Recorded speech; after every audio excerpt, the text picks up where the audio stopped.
ফুটন্ত গরম পানিতে রুটি দিয়ে দিন, এরপর দেখুন কি হয়। এমন একটা রেসিপি তৈরি হবে যেটা আমরা অনেক দাম দিয়ে বাইরে থেকে কিনে খাই। হ্যালো এভরিওয়ান, আসসালামু আলাইকুম। আমি এখানে নর্মালি পরোটার যেভাবে ডো তৈরি করি সেমভাবে ডো তৈরি করে 4টা রুটি বানিয়ে নিয়েছি। আর পানির মধ্যে সামান্য একটু লবণ আর একটু তেল দিয়ে পানিটা ফুটতে দিয়েছি। পানিটা ফোটার পর এরপরে রুটিটা দিয়ে দিলাম।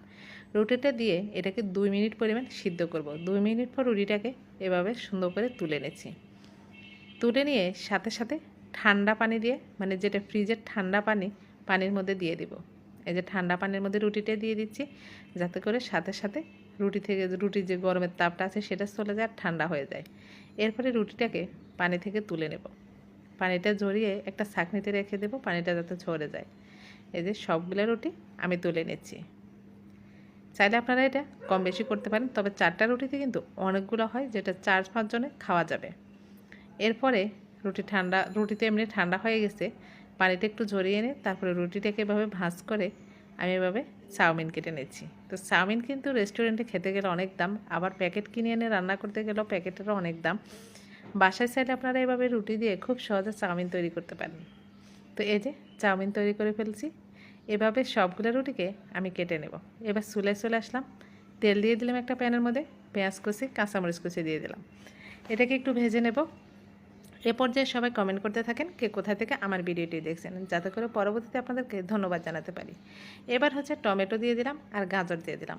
সবজিটা আপনারা আপনাদের ইচ্ছা মতো দিতে পারেন, তবে চাইলে এখানে ক্যাপসিকামও ব্যবহার করতে পারেন। তো আমার হাতের কাছে যেটা ছিল আমি সেটা দিয়ে দিচ্ছি। আর চাইলে কিন্তু এখানে চিকেন ব্যবহার করতে পারেন, তবে আমি শুধু ডিম দিয়ে করতেছি।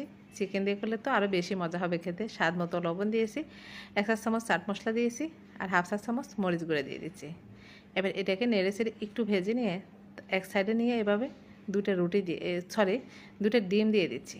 তো এই যে এখানে 2টা ডিম দিলাম। ডিমটাকে এভাবে সাথে সাথে হচ্ছে ভেঙে গুঁড়ো গুঁড়ো করে নেব।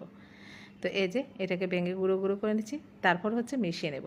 এভাবে কিন্তু চাউমিন তৈরি করে আপনারা বাচ্চাদের টিফিনেও দিতে পারেন, বিকেলের নাস্তা কিংবা বাসায় মেহমান আসলেও তৈরি করে দিতে পারেন। এবার হচ্ছে সবগুলো জিনিস একসাথে মিশিয়ে নেব। সবগুলো একসাথে মিশিয়ে একটু ভাজা ভাজা করে তারপরে চাউমিনটা দিয়ে দিচ্ছি। এই যে দেখেন, এটাকে আর কোনো রকম সিদ্ধ করার দরকার নেই, কিছুই করার দরকার নেই। জাস্ট এখন সবগুলো উপকরণের সাথে সুন্দর করে এটাকে মিশিয়ে একটু ভেজে নামিয়ে নেব। তৈরি হয়ে যাবে কিন্তু রেস্টুরেন্টের মতো দামি নাস্তা। আর এটা তৈরি করা কিন্তু একেবারে কম খরচে হয়ে যায়। এই যে এটাকে এখন সব কিছুর সাথে মিশিয়ে নিচ্ছি।